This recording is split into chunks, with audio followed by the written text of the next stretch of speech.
SSTV news కు స్వాగతం.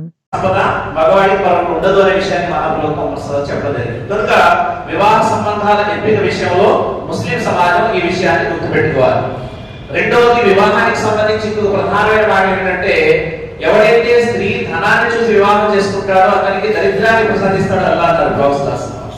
ఎవరైతే అమ్మాయి యొక్క వంశ ప్రతిష్టను చూసి వివాహం చేసుకుంటాడో అమ్మాయిని వాడికి అప్రతిష్ట పాలు చేస్తాడో అల్లాహ్ ప్రస్తావించడం జరిగింది. కనుక అమ్మాయికి గుణాన్ని చూసి తప్ప మరే విషయాన్ని చూసి వివాహం చేసుకోకూడదు. ఇది ఇస్లామియా సమాజంలో ముస్లింలు అనుసరించిన ప్రధానమైన విషయం. ఇక మూడవది ఏంటంటే, వివాహాన్ని ఎంత సాధారణంగా చేసుకుంటే అంత మంచిది. వివాహాన్ని ఒక అతిపెద్ద హంగామా చేసేటువంటి విధంగా మనం చూస్తున్నాం. ఈ రోజు ఈవెంట్ మేనేజ్మెంట్ అని చెప్పి ఉండొచ్చు.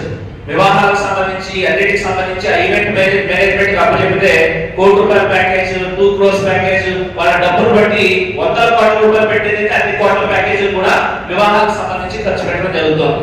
వాస్తవానికి దీని అంతటినీ కూడా ఇస్లాం ఏమంటుందంటే దుబారా ఖర్చు అంటారు, ఇస్రాఫ్ అంటారు, వృధా ఖర్చు అంటారు.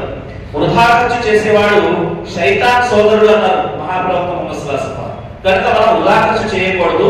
అత్యంత సాధారణంగా సాదాసీదాగా వివాహం జరగాలి. ప్రవక్త ముహమ్మద్ సల్లల్లాహు అలైహి వసల్లం అన్నారు, వివాహాన్ని సులభతరం చేయడానికి, వ్యభిచారాన్ని కష్టతరం చేయడానికి నేను పంపించబడ్డాను అన్నారు. కానీ సమాజంలో ఎలాంటి పరిస్థితి అయిపోయిందంటే, వ్యభిచారం సర్వసాధారణం అయిపోయింది. వివాహం చేయాలంటే అమ్మాయి తల్లిదండ్రులకి అది పెద్ద గుడిబండగా మారిపోయింది, చాలా భారమైనటువంటి విషయంగా మారిపోయిన పరిస్థితి మన సమాజంలో చూస్తున్నాం. కనుక వీలైనంత ఎక్కువగా సున్నత్ అనేటువంటి వాళ్ళు మన వివాహ వ్యవస్థని సాధారణీకరించేటువంటి ప్రయత్నం చేయాలి. ఇక వివాహానికి సంబంధించి ఇస్లామియా నియమాలు ఏంటి, ఇస్లాం ఏం చెప్తుందని చూసినట్లయితే, మొట్టమొదటి మాట ఏంటంటే సూర అల్లాహ్లో 38వ ఆయతలో అల్లాహ్ ఏమంటున్నాడంటే, వివాహం ప్రవక్తల సాంప్రదాయం అంటున్నాడు అల్లాహ్. ఒక్క ఈసా అలైహిస్సలాం తప్ప మొత్తం అందరు ప్రవక్తలు వివాహం చేసుకున్నారు. ఈసా అలైహిస్సలాం కూడా ప్రళయానికి ముందు వస్తారు, ఆయన కూడా వివాహం చేసుకుంటారు అనేటువంటి విషయాన్ని హదీసులు ధృవీకరిస్తున్నాయి. కాబట్టి అందరు ప్రవక్తలు వివాహం చేసుకున్నారు. కనుక వివాహం చేసుకోవడం అనేది ప్రవక్తల సంప్రదాయం. నికా మీకు సున్నతి అన్నారు ప్రవక్త. నికా నా సాంప్రదాయం అన్నారు. నా సాంప్రదాయంలో ఎవరిదైతే విలువ లేదో వారికి ఏమాత్రం కూడా నాకు వాళ్ళకి సంబంధం లేదనే విషయాన్ని ప్రస్తావించారు. కనుక మొదటి వివాహం చేసుకోవడం అనేది ప్రవక్తల సాంప్రదాయం. కాబట్టి ఒంటరి జీవితాన్ని గడపడం కానీ, లేక ఏమంటారు దాన్ని బ్రహ్మచర్యం తీసుకోవడం కానీ ఇలాంటి ఇస్లాంలో లేవు. అవి సహజత్వానికి విరుద్ధమైనటువంటి విషయాలు. ఆ విధంగా చేయడానికి వీలు. ఎందుకంటే శరీరంపై కూడా హక్కులు ఉంటాయి, అలాగే శరీరంలో కొన్ని భావోద్వేగాలు ఉంటాయి, కోరికలు ఉంటాయి. ఇవన్నీ కూడా బలవంతంగా తొక్కిపెట్టడం వల్ల ఏమవుతుందంటే అవి చెడు వ్యసనాలకి, చెడు వైపుకి తీసుకెళ్లే అవకాశం కూడా ఉంటుంది. ఇది మొదటి విషయం. కానీ ఇది ప్రవక్తల సాంప్రదాయం. రెండవది, ఖురాన్లో అల్లాహ్ సూరే బహ్రా 2:23 ఏమంటాడంటే, వివాహం ఒక పటిష్టమైనటువంటి ప్రమాణం అంటున్నాడు. ఇది ఎలాంటి అంటే, స్త్రీ పురుషులు ఇద్దరి వైపు నుంచి కూడా ఒక ప్రమాణం జరుగుతుంది. మీ మధ్య ఒక బలమైనటువంటి ఒప్పందం జరుగుతుంది. దాన్ని మనం ఏమంటామంటే, చాలా మంది ముస్లిమేతర సోదరుల్లో ఒక అపోహ ఏంటంటే, వివాహం జన్మజన్మల బంధం. ఈ జన్మజన్మలో ఉన్నాం కాబట్టి భర్త తాగుబోతాడైనా, తిరుగుబోతాడైనా, ఎలాంటోడైనా సరే ఆమె అలా పడి ఉండాల్సిందే, దాసిలాగా బానిసలాగా పడి ఉండాల్సిందే, దాని పూర్వజన్మ సుకృతో ఇలాగే తగడింది, అలాగే ఉండాలి అని చాలా మంది అంటూ ఉంటారు. వాస్తవానికి ఇస్లాంలో అలాంటి పరిస్థితి లేదు. ఇస్లాం వివాహం ఒక ఒప్పందం. నేను నిన్ను నా సంరక్షణలోకి తీసుకుంటున్నాను, నీ ప్రాణానికి, మానానికి, నీ గౌరవానికి అన్నిటికీ నేనే బాధ్యుడిని, నిన్ను నేను గౌరవప్రదంగా చూసుకుంటానని చెప్పి ఒప్పందం చేసుకున్నాడు. ఒప్పందం చేసుకున్న తర్వాత ఈ ఒప్పందాన్ని అతిక్రమిస్తే ఆ అమ్మాయి అంతే తొందరగా అతని నుంచి దూరం అవ్వడానికి కూడా ఇస్లాం అవకాశం ఇస్తుంది. బానిసత్వం లేదు ఇస్లాంలో. భర్తకు భార్య బానిస కాదు, భార్యకు భర్త బానిస కాదు. ఇద్దరు కలిసి సహజీవనం చేయడం అంటే, ఇద్దరు కలిసి సఖ్యంగా జీవితం గడపడం, ఇద్దరు కలిసి ప్రేమపూర్వకంగా జీవితం గడపడాన్ని ఇస్లాం దీన్ని ఒక ఒప్పందంగా ప్రస్తావించింది. ఒప్పందం చేయడం ఉదాహరణకి బిజినెస్ లో ఒప్పందం చేసుకున్న ఇద్దరు పార్ట్నర్లు, ఒక పార్ట్నర్ అన్యాయం చేసి ఏం చేస్తారు, ఒప్పందాన్ని విడగొట్టేస్తారు.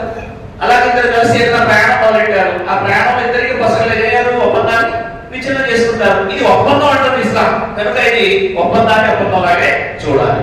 మూడవది, ఇది ఒక లక్ష్యరహిత సంబంధం. లక్ష్యరహిత సంబంధం కాదు, ఇది ఒక లక్ష్యంతో కూడినటువంటి సంబంధం. స్త్రీ పురుషులు ఇద్దరు కలిసి ఉండడం అనేటువంటిది ఈ రోజు సర్వసామాన్యమైన సమాజం. పరాయి పురుషుడు పరాయి స్త్రీ కలిసి లివింగ్ రిలేషన్షిప్ పేరుతోనో, డేటింగ్ పేరుతోనో, మరి ఏదో పేరుతోనో కలిసి ఉండేటువంటి పరిస్థితి ఉంది. ఆఖరికి కొన్ని రాష్ట్రాల్లో, మన దేశంలో కూడా సహజీవనాన్ని తప్పు కాదు అని ప్రకటించే పరిస్థితి వచ్చింది. మొన్న మధ్య సుప్రీంకోర్టు కూడా ఏమన్నదంటే ఇద్దరు ఆ పరాయి పురుషులు పరాయి స్త్రీ కలిసి సహజీవనం చేస్తే వాళ్ళకు ఒకవేళ సంతానం కలిగితే వాళ్ళకు కలిగినటువంటి సంతానానికి కూడా ఆస్తిలో హక్కు ఉంటుందని చెప్పి కోర్టు చెప్తాం. ఎంత దరిద్రమైన పరిస్థితుల్లో జరిగిపోయామో చూడండి. అంటే ఇక్కడ ఏమైందంటే స్త్రీ పురుషుల సంబంధాలు కూడా పశువులకు ఎలాగైతే వాడివలసలు ఉంటావో జంతువుల మధ్య వాడివలసలు లేనటువంటి సంబంధాలు ఉంటాయో మానవ సంబంధాలు కూడా అలా దిగజారిపోతాయి. కాబట్టి ఇస్లాం ఏమంటుందంటే వివాహం ఒక లక్ష్యసహితమైనటువంటి సంబంధం, ఇది అలక్ష్యమైనటువంటి సంబంధం కాదు, ఇది ఒక లక్ష్యంతో కూడినటువంటి పవిత్రమైనటువంటి బంధం అని చెప్పి ఇస్లాం చెప్తుంది. ఇది మూడో విషయం. నాలుగోది ఇస్లాం ఏమంటుందంటే వివాహాన్ని ఇది ఉత్తమ సంతానం కొరకు ఒక వ్యవస్థ అంటారు. ఉత్తమ సంతానం, ఎందుకంటే అక్రమంగా స్త్రీ పురుషులు కలిసిన సంతానం కలుగుతారు, వివాహం చేసుకున్న సంతానం కలుగుతారు, కానీ అక్రమంగా కలిసినటువంటి సంతానాన్ని అక్రమ సంతానమే అంటారు. అమెరికాలో 100 వివాహాల్లో రమారని ఒక సంవత్సరంలో రెండో సంవత్సరం జరిగినప్పటికీ 100 వివాహాల్లో రమారని 63 వివాహాలు విడాకులు అవుతాయి. ఆ తర్వాత ఆ ఉన్నటువంటి 38 మిగిలి ఉన్నటువంటి ఏవైతే ఉంటాయో అందులో కూడా వాళ్ళు ముందు నుంచి డేటింగ్ అనో లివింగ్ రిలేషన్షిప్ అనో వాళ్ళు సంబంధాలు కలుపుకుని ఉంటారు. కాబట్టి ఆవిడకి పుట్టినటువంటి బిడ్డ ఈ వివాహంలో వచ్చిన వాడితో పుట్టాడా లేక లివింగ్ రిలేషన్షిప్ లో ఇంకో బాయ్ ఫ్రెండ్ తో పుట్టాడో తెలియనటువంటి పరిస్థితి. ఆ విధంగా తండ్రి ఎవరో తెలియదు, కన్నటువంటి స్త్రీకి కూడా ఏ మగాడి ద్వారా పిల్లాడి కన్నదో కూడా తెలియనటువంటి దౌర్భాగ్య స్థితిలో పాశ్చాత్య దేశాలు ఉన్నాయి. అంటే రాబోయేటువంటి తరాల్లో నా తాత ఫలానా, నా తండ్రి ఫలానా, నా మావయ్య ఫలానా అని చెప్పుకునేటువంటి పరిస్థితి కూడా లేనటువంటి భవిష్యత్తుని ఇస్లాం ఎంత మాత్రం కూడా ఒప్పుకోదు. ఒక ఆరోగ్య